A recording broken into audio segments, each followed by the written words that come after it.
আপনাদের বৌদি কিভাবে দেখাতে হয় আগামী 5 বছরে সায়নী ঘোষ সেটা দেখিয়ে দেবে।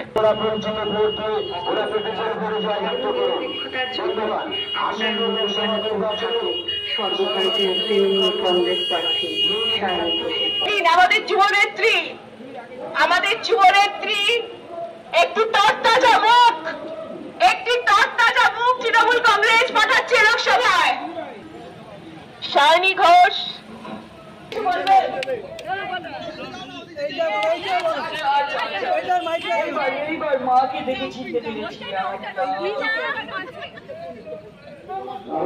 এই লড়াইটা খুব কঠিন লড়াই। এই বাংলার গর্জন মানে বহিরাগত বিরোধীদের বিসর্জন, এই বাংলার গর্জন মানে বাংলা বিরোধীদের বিসর্জন, যারা মহিলাদের সম্মান করতে জানে না তাদের বিসর্জন, যারা মানুষ এবং মানুষের মধ্যে বিভেদ সৃষ্টি করে তাদের বিসর্জন। আপনাদের চাহিদাগুলো ছিনিয়ে আনতে হয় কিভাবে সেটা আমার জানা আছে, সেটা আমি টেবিল পিটিয়ে করে দেব, কথা দিলাম। কিন্তু নিজেরকে বলছি তো আমি যে আমি ঘরের মেয়ে হয়ে কিভাবে দেখাতে হয় আগামী 5 বছরে সায়নী ঘোষ সেটা দেখিয়ে দেবে এবং আপনাদের পাশে থাকবে।